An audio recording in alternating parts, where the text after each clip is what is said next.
Welcome to elite academy. चलिए आज की क्लास स्टार्ट करते हैं। आज हम लोग पढ़ने वाले हैं जो एनसीईआरटी 12th एनसीईआरटी का जो चैप्टर 2 है इनवर्स ट्रिग्नोमेट्री। हम देखेंगे इनवर्स ट्रिग्नोमेट्री में जो टोटल कंसेप्ट यूज होता है वो क्या है, उसका बेसिक मेथड क्या है, मतलब उसका बेसिक क्या है, कहां से वो निकल के आया और किस तरीके से ट्रिग्नोमेट्री से वो ट्रिग्नोमेट्री इनवर्स में कन्वर्ट होता है। ठीक है, चलिए स्टार्ट करते हैं। बेस जितना भी कंसेप्ट है टोटल एक ही वीडियो में कंप्लीट करेंगे और देखेगा आप इसको देखने के बाद बोलोगे कि क्या सच में ही इतना आसान होता है। चलिए स्टार्ट करते हैं ट्रिग्नोमेट्रिक फंक्शन। चलिए जी, जैसे आपने ट्रिग्नोमेट्री पढ़ा होगा 11th में, 11th क्लास में ट्रिग्नोमेट्री चैप्टर है, उसमें ट्रिग्नोमेट्रिक फंक्शन है। तो यदि आपने वहां पे थोड़ा सा डिटेल से पढ़ा हो, वहां पे आपने कभी ध्यान दिया हो तो साइन टेन ट्रिग्नोमेट्रिक फंक्शन होते क्या क्या है। ट्रिग्नोमेट्रिक फंक्शन 6 फंक्शन होते हैं, 6 फंक्शन होते हैं। क्या? साइन, कोस, टेन, कोट, सेक और कोसेक। देखिएगा ये इसका उल्टा होता है, ये इसका उल्टा होता है और ये इसका उल्टा ये होता है। ठीक है, मतलब एक दूसरे के रेसिप्रोकल होते हैं। बात क्लियर? चलिए, आपने वहां पे साइन की वैल्यू जब आपने निकाली होगी, साइन 30, साइन 60, साइन 45, ये सब वैल्यू निकाली होगी, तो आपने देखा होगा जो साइन की रेंज होती है वो क्या होती है। साइन की रेंज होती है -1 से लेके 1 तक। साइन की रेंज क्या होती है? -1 से लेके 1 तक। मतलब साइन में आप कुछ भी वैल्यू निकाल लीजिएगा, वो -1 और 1 के बीच में ही लाई करेगी, इनसे बाहर नहीं जाती। इसी तरीके से यदि आप कोस में देखोगे, कोस की वैल्यू भी -1 और 1 के बीच में ही लाई करती है, इससे बाहर नहीं जाती। बात समझ आई? तो कहने का मतलब यह है, इसको क्या बोला जाता है, इनका रेंज बोला जाता है कि इसकी रेंज क्या है। साइन की रेंज ये है, कोस की रेंज ये है, यानी कि इन दोनों के बीच में जो वैल्यू होगी उसको आप प्रिंसिपल वैल्यू बोलते हो। ठीक है, चलिए जी, फिलहाल आप ध्यान रखिएगा रेंज। ऐसे ही टेन, टेन की वैल्यू कुछ भी हो सकती है। टेन की जो रेंज होती है वो रियल नंबर होती है। ठीक है, टेन की वैल्यू कुछ भी हो सकती है। चलिए जी, जैसे जैसे आपने 10 45 निकाला हो, ठीक है, 10 15 की वैल्यू निकाली हो, 10 75 की वैल्यू निकाली हो। ठीक है, 10 75 को आप कैसे निकालते थे? 10 45 + 30 करके। ठीक है, या 15 को कैसे निकालते थे? 45 - 30 करके, 10a + b के फॉर्मूले लगाकर। ठीक है, 10 और कोट की रेंज होती है r। यहां तक कोई कंफ्यूजन नहीं है। चलिए जी, मैं थोड़ा सा ये रिवाइज करा रहा हूं। कोसेक, कोसेक की रेंज क्या होती है? कोसेक की रेंज होती है, मतलब ये साइन का अपोजिट होता है, मतलब रेसिप्रोकल होता है, उल्टा होता है। ठीक है, अब देखिएगा यदि साइन की वैल्यू यहां पे वैलिड है तो कोसेक और कोसेक की वैल्यू यहां पे वैलिड नहीं होगी। यहां पे वैलिड नहीं होगी तो इसकी जो रेंज होगी वो क्या होगी? r -1 और 1। सेम इसकी रेंज भी क्या होगी? r -1 और 1। बात समझ आई? तो आपको यह भी ध्यान रखना है कि साइन की वैल्यू कहां से कहां तक हो सकती है, कोस की वैल्यू कहां से कहां तक हो सकती है, टेन की क्या हो सकती है, कोट की क्या हो सकती है, सेक और कोसेक की क्या हो सकती है। बात क्लियर? चलिए जी, जो इनवर्स ट्रिग्नोमेट्री है वो यहीं से निकल के आता है। इनवर्स ट्रिग्नोमेट्री का मतलब क्या है? देखिएगा, इनवर्स जैसे मान लीजिए कोई फंक्शन है x, यदि मैं इसको चेंज करके 1/x लिखूंगा तो इसको मैं लिख सकता हूं x का इनवर्स। मतलब कोई फंक्शन था x, मैंने उसको उल्टा करके लिखा तो मतलब वो बन गया इनवर्स, मतलब इनवर्स फंक्शन। इसी को बोलते हो आप इनवर्स फंक्शन। क्या? Inverse function. सेम बिल्कुल यही है। जैसे आपने साइन थीटा, कोस थीटा ये सब पढ़ा, ये क्या है? Trigonometric function. यदि मैं इनको उल्टा कर देता हूं, मतलब 1/sin, वैसे तो 1/sin क्या होता है? कोसेक होता है, लेकिन यदि मैं इसको कोसेक ना लिखकर इसको मैंने लिखा साइन इनवर्स एक्स। ठीक है, इसी से निकल के आया इनवर्स ट्रिग्नोमेट्रिक फंक्शन। क्या निकल के आया? Inverse trigonometric function. बात क्लियर यहां तक? चलिए जी, जैसे यहां पे साइन कोस है तो यहां पे जो वैल्यू लिखी जाती है ये होता है एंगल। ठीक है, और जो साइन इनवर्स एक्स है और कोस इनवर्स एक्स है ये कंप्लीट ही एंगल होता है। कंप्लीट ही क्या होता है? एंगल होता है। मतलब जो इसके अंदर वैल्यू होती है वो एंगल नहीं होता, वो मतलब नंबर होता है, ठीक है, फिक्स मेजर होता है। लेकिन जो एंगल होता है यहाँ पे ये एंगल होता है, यहाँ पे ये कंप्लीट ही एंगल होता है। बात क्लियर, यहां तक समझ आया होगा। चलिए जी, देखिएगा जैसे मैंने आपको बोला साइन थीटा की वैल्यू क्या होती है, साइन थीटा की रेंज होती है -1 से लेके 1 तक। तो यदि मैं बोलूं कि 1 साइन में किसकी वैल्यू होती है, साइन 0 0, ठीक है। साइन की जो साइन 0 होता है वो क्या होता है 0, लेकिन जो -1 होता है, 1 किसकी वैल्यू होती है π/2 की।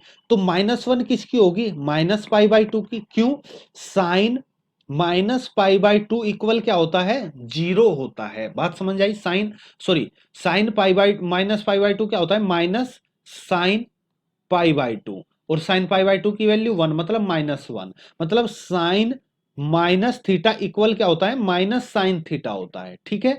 तो इसकी वैल्यू π/2 होती है, तो मतलब इसकी जो रेंज होगी -π/2 से लेकर π/2 की, किसकी वैल्यू होगी ये होगी साइन इनवर्स एक्स की। बात समझ आई। तो जो इनवर्स की रेंज होगी वो क्या होगी -π/2 से लेकर π/2 तक।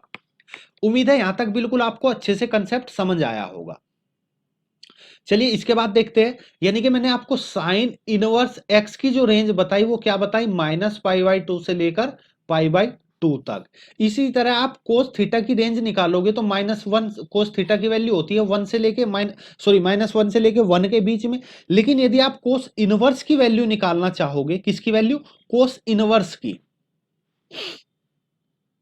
कोस इनवर्स एक्स की रेंज निकालना चाहोगे तो -1 किसकी वैल्यू होती है कोस में, देखिए कोस माइनस थीटा होता है, कोस थीटा प्लस का होता है, ठीक है। यानी कि इस पे माइनस का कोई इफेक्ट नहीं पड़ेगा, माइनस का इफेक्ट नहीं पड़ेगा। लेकिन कोस 1 वैल्यू किसकी होती है, कोस 0 की। कोस 0 की वैल्यू क्या होती है 1 होती है। कोस 0 की वैल्यू क्या होती है 1, ये यहां पे मैंने उल्टा लिख दिया। कोस 0 की वैल्यू क्या होती है 1 होती है। यानी कि इसके बाद हम जाएंगे तो ही 1 से बड़ा या 1 से छोटा ऐसा कुछ आएगा, ठीक है। तो इसकी वैल्यू माइनस पे इफेक्ट नहीं पड़ता, इसी कारण से जो इसकी रेंज होती है, ये रेंज क्या होती है -1। -1 कहां पे होगा सर, -1 होता है सर पाई पर, ठीक है। और 1 कहां पे होता है 0 पर, 0 से लेके पाई तक। तो जो कोस इनवर्स की इंटरवल में यदि हम लिखते हैं, यदि मैं देखूं तो ये वैल्यू पाई की, ये वैल्यू 0 की। यदि इंटरवल हम लिखते हैं तो इंटरवल में जो पहले वैल्यू लिखी जाती है वो क्या लिखी जाती है छोटी, तो ये 0 से लेके पाई तक। तो कोस इनवर्स के लिए क्या आ जाएगा 0 से लेके पाई तक। बात समझ आई। चलिए जी, देखिएगा यहाँ पे बुक में जो ग्राफ दिए गए हैं, ग्राफ पे आप इतना ध्यान नहीं दोगे, ग्राफ कभी पूछे नहीं जाएंगे, ठीक है। मेन चीज है इंटरवल। तो जैसे आप, मैंने साइन इनवर्स का भी बताया, कोस इनवर्स का भी बताया। कोस इनवर्स क्या क्या होगा 0 से लेके पाई तक, ये भी बताया क्यों आया, ठीक है। चलिए जी, इसी तरीके से टेन कोट साइन, मतलब बाकी सबके होंगे वो सब आपको याद रखने होंगे। जैसे साइन इनवर्स की यदि हम बात करते हैं तो साइन इनवर्स का मैंने आपको अभी बताया -π/2 से लेकर π/2 तक। यदि कोस इनवर्स की बात करें तो कोस इनवर्स का अभी बताया आपको 0 से लेकर पाई तक। बिल्कुल इसी तरीके से यदि हम कोसेक इनवर्स की बात करें तो कोसेक इनवर्स क्या होगा, जो -π/2 और π/2 होगा उसमें से आप 0 निकाल दीजिए, क्योंकि 0 पे ये इनफाइनाइट होगा। बात क्लियर। इसी तरीके से sec inverse x, sec inverse x में से क्या निकालेंगे 0 से लेकर पाई में से निकालेंगे π/2। π/2 क्यों, क्योंकि सेक इनवर्स सेक π/2 पर क्या होता है इनफाइनाइट होता है, ठीक है sir. Ten inverse x, ten inverse x का क्या होगा ये सर -π/2 से लेकर π/2 होगा। और कोट इनवर्स एक्स क्या होगा, ये 0 से लेकर पाई होगा। ये सब चीजें आपको याद रखनी है, ठीक है। इसके बीच में जो वैल्यू आएगी उनको बोला जाता है प्रिंसिपल वैल्यू। क्या बोला जाता है, प्रिंसिपल वैल्यू। यदि आपसे पूछेगा, जैसे कुछ भी पूछ लिया जाए, साइन इनवर्स आपको दे दिया जाए -1, इसकी आपको प्रिंसिपल वैल्यू बतानी है। आपको दे दिया साइन इनवर्स 1/√2, इसकी आपको प्रिंसिपल वैल्यू बतानी है। बात समझ आई। तो जो इन दोनों के बीच में, इन इंटरवल के बीच में लाई करेगी उसको बोला जाता है प्रिंसिपल वैल्यू। बात क्लियर यहां तक। चलिए जी, एक छोटा सा एग्जाम्पल ले लेते हैं, उससे आपको बिल्कुल क्लियर हो जाएगा। एग्जाम्पल क्या है देखिएगा, जैसे मैंने लिखा साइन इनवर्स 1/√2, इसकी आपको प्रिंसिपल वैल्यू निकालनी है। Find the principal value of sine inverse 1/√2।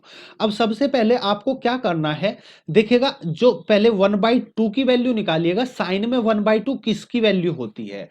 अब देखिएगा प्रिंसिपल वैल्यू इन दोनों, साइन का इंटरवल क्या होता है -π/2 से लेकर π/2 तक, यानी कि इनके बीच में जो लाई करेगा वो प्रिंसिपल वैल्यू होगा। अब क्या इससे बाहर भी वैल्यू जा सकती है, क्वेश्चन बनता है क्या इससे बाहर भी वैल्यू जा सकती है। अब आप देखिएगा साइन इनवर्स 1/2 जो है, यदि आप 1/√2 की वैल्यू निकालो तो 1/√2 की वैल्यू साइन π/4 की वैल्यू होती है 1/√2। लेकिन यदि मैं साइन पाई माइनस π/4 करता हूं, भाई साइन पाई माइनस थीटा भी तो साइन थीटा ही होता है, तो इसकी वैल्यू भी 1/√2 होगी। लेकिन यदि इसको सोल्व किया जाए तो ये 3π/4 होगा। क्या 3π/4 होगा। यदि मैं इससे आगे जाता हूं, जैसे मैंने लिखा 2π + π/4, इसकी वैल्यू भी यही होगी। लेकिन यदि इसको सोल्व करें तो ये हो जाएगा 9π/4, और आप यहां पे देखोगे ये इससे बाहर निकल जाएगा। ठीक है सर, उससे बाहर निकल जाएगा। बात समझ आई ना। तो मतलब ऐसी वैल्यू लेनी है जो उसके अंदर है, उससे बाहर ना जाए। बात समझ आई। चलिए, तो सबसे पहले हम यहाँ पे क्या वैल्यू रखेंगे, साइन इनवर्स, ये वैल्यू होती है साइन π/4 की। अब आपको ये रिमूव करने से पहले ये चेक कर लेना है जो आपने यहां पे रखा क्या इसके अंदर है। यदि इसके अंदर है तो आप इसको रिमूव कर दीजिए, आपका आंसर हो जाएगा π/4। तो जो इसकी प्रिंसिपल वैल्यू है वो क्या होगी, π/4।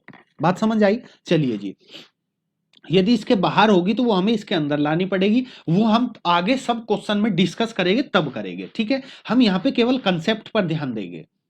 चलिए जी, नेक्स्ट कंसेप्ट क्या है। अब यहां पे आपको कुछ फॉर्मूले हैं ट्रिग्नोमेट्रिक इनवर्स के, जो फॉर्मूले हैं वो आपको याद रखने हैं। ठीक है, देखिएगा कैसे। जैसे मान लिया जाए आपने अभी पढ़ा साइन थीटा इक्वल होता है 1/, कोसेक थीटा के, ये आप जानते हो। यदि मैं साइन इनवर्स एक्स की बात करूं तो ये होता है कोसेक इनवर्स 1/x, ये आपको याद रखना है। ठीक है सर, यदि साइन इनवर्स एक्स की बात करें तो इक्वल होता है कोसेक इनवर्स 1/x के। यहां तक कोई दिक्कत नहीं। चलिए जी, इसी तरीके से क्या होगा, इसी तरीके से कोस इनवर्स एक्स होगा सेक इनवर्स 1/x। ये सब फॉर्मूले आपको क्या करना है, याद रखना है। इसी तरीके से टेन इनवर्स एक्स क्या होगा, कोट इनवर्स 1/x के होगा। बात क्लियर। और यदि हम यहाँ पे इसके उल्टे की बात करें तो उल्टा भी सेम होगा। मतलब उल्टे की मतलब कहने की मेरा मतलब है कि यदि कोसेक इनवर्स x की बात करें तो ये साइन इनवर्स 1/x के होगा। ठीक है, ये सब चीजें आपको याद रखनी है। जैसे आपने फॉर्मूला पढ़ा साइन माइनस थीटा क्या होता है, माइनस साइन थीटा होता है। ठीक है, सेम इसी तरीके से साइन इनवर्स माइनस एक थीटा क्या होगा, माइनस साइन इनवर्स थीटा। बात क्लियर। या आप कह लीजिए टेन इनवर्स माइनस एक्स क्या होगा, माइनस टेन इनवर्स एक्स। ठीक है, क्या कोस में भी होगा, जी नहीं, कोस में नहीं होगा। कोस माइनस थीटा होता है कोस थीटा, कोई इफेक्ट नहीं पड़ता। लेकिन यहां पे देखिएगा कोस इनवर्स माइनस एक्स जो होता है वो होता है pi minus cos inverse x. ठीक है, क्या pi minus cos inverse x होता है। इसी तरीके से यदि हम बात करें सेक की, सेक इनवर्स माइनस एक्स होता है pi minus sec inverse x. ठीक है, इसी तरीके से यदि हम बात करते हैं कोट की, क्या कोट की, कोट इनवर्स माइनस एक्स भी pi minus cot inverse x होता है। ठीक है, तो ये सब फॉर्मूले हैं, आपको याद रखने हैं। चलिए जी, कुछ और फॉर्मूले हैं जो कंसेप्ट इसमें हम ट्रिग्नोमेट्रिक इनवर्स ट्रिग्नोमेट्रिक फंक्शन में यूज होने वाला है। फॉर्मूला क्या है ये भी नोट कर लीजिएगा। Sine inverse x plus cos inverse x equal होता है π/2 के। Tan inverse x plus cot inverse x equal होता है π/2 के। और cosec inverse x plus sec inverse x equal होता है π/2 के। बात क्लियर। ये सब फॉर्मूले हैं, आपको याद रखने हैं। इसी तरीके से जैसे मैं पहले फॉर्मूले से रिलेट करने की कोशिश करूं, टेन ए प्लस बी, आप टेन ए प्लस बी का फॉर्मूला बताइएगा तो आप बोलोगे टेन ए प्लस टेन बी अपोन में 1 माइनस टेन ए इंटू टेन बी होता है। ठीक है, इसी तरीके से यदि मैं निकालना चाहूं क्या, टेन इनवर्स एक्स प्लस में टेन इनवर्स वाई इक्वल जो होता है tan inverse x plus y upon में 1 माइनस एक्स वाई। देखिएगा यहाँ पे प्लस है तो वही आप प्लस वाला कंसेप्ट यूज करोगे, ऊपर प्लस नीचे माइनस। यदि मैं यहाँ पे माइनस कर देता हूं tan inverse x minus tan inverse y, तो वही आप माइनस वाला कंसेप्ट यूज करोगे, ऊपर माइनस नीचे प्लस। बात क्लियर? चलिए जी, देखो आप इनको पहले फॉर्मूले से रिलेट करके याद रखोगे ना तो ये याद रहेगा, आपको रटने की जरूरत नहीं पड़ेगी। जो पहले फॉर्मूले हैं उनसे बिल्कुल रिलेट करके देखिएगा। ठीक है, जैसे यदि मैं बात करूं, यदि मैं बात करता हूं साइन 2x का जो फॉर्मूला है वो क्या होता है, 2 sine x into cos x, यही होता है। यदि मैं साइन 2x का फॉर्मूला एक टेन में होता है, साइन 2x का फॉर्मूला किस में होता है, टेन में। क्या, 2 टेन एक्स अपोन में 1 प्लस टेन स्क्वायर एक्स होता है, किसका, टेन 2x का। ठीक है, सॉरी साइन 2x का टेन की टर्म में। तो आप देखिएगा टेन का यदि मैं साइन की टर्म में निकालू क्या, 2 टेन इनवर्स एक्स को यदि मैं साइन की टर्म में निकालने की कोशिश करूं तो sign inverse 2x upon 1 plus x square होगा। लेकिन क्या साइन का टेन की टर्म में भी होगा, भाई टेन का, टेन 2x का भी तो 2 टेन ए 2 ten x upon 1 minus ten square x होता है। तो 2 टेन इनवर्स एक्स यदि मैं टेन की टर्म में निकालना चाहूं तो 2x upon 1 minus x square होगा। बात समझ आई? यदि मैं कोस की टर्म में निकालना चाहूं तो cos inverse 1 minus x square upon में 1 प्लस एक्स स्क्वायर होगा। ठीक है, ये सब चीजें आपको याद रखनी है। बात समझ आई? चलिए जी, इसी तरीके से साइन का, जैसे यदि आप साइन का फॉर्मूला देखें तो साइन का जो फॉर्मूला होता है, साइन 2x क्या होता है, 2 cos x, sorry sine x into cos x. यदि इस कोस को साइन में कन्वर्ट करोगे तो साइन एक्स इंटू ये हो जाएगा 1 माइनस साइन स्क्वायर एक्स। ठीक है, यही होता है, कोई दिक्कत नहीं। चलिए जी, यदि साइन इनवर्स का लिखे, साइन इनवर्स 2x का लिखे तो ये हो जाएगा sine inverse 2x root 1 minus x square. ठीक है, ये किसका होगा, 2 साइन इनवर्स का। जैसे साइन इनवर्स 2 साइन इनवर्स का 2x root 1 minus x square, यहां तक कोई दिक्कत नहीं। चलिए जी, इसी तरह यदि मैं कोस की बात करूं, यही फॉर्मूला किसका होता है, कोस इनवर्स एक्स का। ठीक है, जैसे कोस में होता है। ठीक है, चलिए जी, ये सब चीजें आपको क्या करना है, याद रखनी है। इन सब फॉर्मूलों को याद रखिएगा और जब हम एक्सरसाइज कराएंगे तो इन सब का आपको यूज वहां पे कैसे होगा, किस तरीके से होगा, वो हम सब एक्सरसाइज में देखेंगे। ठीक है, चलिए जी, तो जो इनवर्स का कंसेप्ट है, इनवर्स का कंसेप्ट इतना ही है जो आपके 12th के एनसीईआरटी में यूज हो रखा है। तो ये सब बेसिक फॉर्मूले हैं, आपको क्या करना है, इन सबको रिवाइज करना है, याद रखना है। ठीक है, चलिए जी, इस वीडियो में केवल इतना ही, केवल कंसेप्ट का ही वीडियो था। नेक्स्ट वीडियो में मिलेंगे और नेक्स्ट में हम क्या करेंगे, वहां पे हम इसको क्वेश्चन कैसे होगा डिटेल में समझेंगे। ठीक है सर, तो चलिए जी, कंसेप्ट के लिए इतना ही। ये संपूर्ण कंसेप्ट है जितना भी फॉर्मूला यूज हो रहा है ट्रिग्नोमेट्रिक फंक्शन में, इनवर्स ट्रिग्नोमेट्रिक फंक्शन में 12th में। ठीक है, चलिए जी, तो इसके लिए इतना ही। यदि आपको हमारा ये वीडियो कैसा लगा, अच्छा लगा तो प्लीज लाइक कर दीजिएगा, अपने दोस्तों तक शेयर कर दीजिएगा। ठीक है, यदि आप हमारे चैनल पर नए हैं या आपने अभी तक हमारे चैनल को सब्सक्राइब नहीं किया है तो प्लीज चैनल को सब्सक्राइब कर लीजिएगा और बेल आइकन को प्रेस कर लीजिएगा ताकि आने वाले वीडियो का नोटिफिकेशन आपको तुरंत मिल जाए। चलिए, थैंक यू फॉर वॉचिंग, मिलते हैं नेक्स्ट वीडियो में। जब तक देखते रहिएगा इलाइट एकेडमी।